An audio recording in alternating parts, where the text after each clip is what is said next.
Бишкектин четиндеги Алтын Казык конушунда электр жарыгы карыз төлөбөгөндүгүнө байланыштуу өчүрүлгөн. Бул конуштагы жер тилкелери басып алынып, трансформация боло электигине байланыштуу түндүк электр ишканасы конуш тургундары менен келишим түзө албайт. Буга байланыштуу Жаңыл Келдибекова аттуу жаранды конуш эли координатор кылып шайлап, ал абонент катары жашоочулардын атынан бөлүштүрүүчү компания менен келишим түзгөн.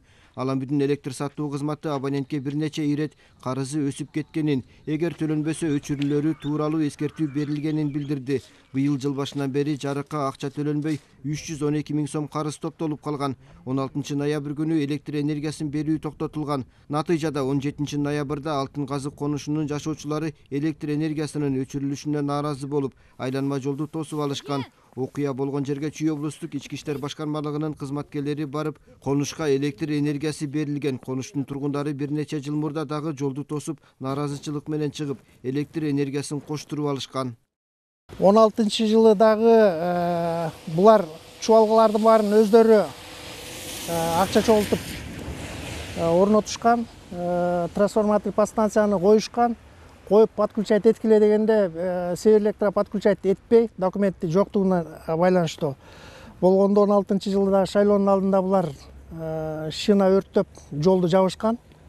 Губернатор келип, генеральный директорлор келишип, анан временно подключить деп чечим кабыл алышып, ошонун негизинде кошулган. Алдын ала эскертүү берилген, муну мен жанагы айтып аткан соглашение о предоставлении рассрочки дегенде ушул жерде жазылып турат.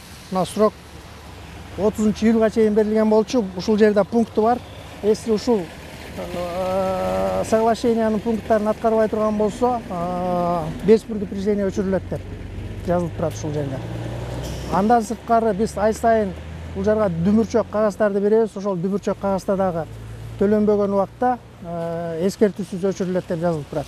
Азыр чогултуп атабыз, ошо ар бир көчөдө көчө башчылары бар. Ар бир көчөдө ошолор журнал менен ар бир үйдө абонентти сурашат. Анан акчаларын чогултуп келет, барып төлөйбүз, айла жок.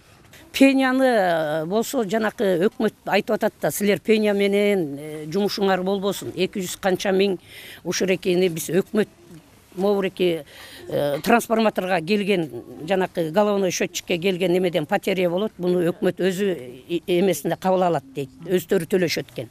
Биздин жеке карызыбыз ошо 140 миң карызыбыз болуп атат. Ошол экени элден чогултуш керек. Бул жерлер негизи 2005-2006 жылы захват болгон жерлер да.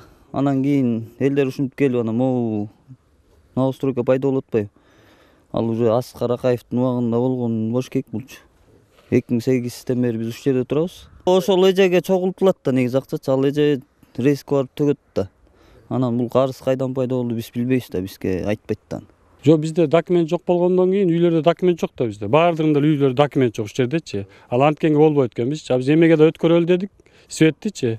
Мамлекетке өткөрөлү, квитанция катары төгөлү десек, ага да болбойт экен. Бул жерде айыл башчы бар. Айыл башчынын Жаңыл эже, Келдибекова Жаңыл эже, ошол өзү ошол макулдашып тияк менен.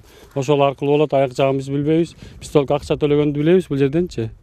Анан ошол тиги контролер баланы билебиз да. Ал бул жерде турат, ага 200 сом төлөйт деп капталына жазып коет. 200 сом төлөйт деп ошо кагаз аркылуу чогултабыз да, бизде мындай документальный жок чынындачы бул жердечи.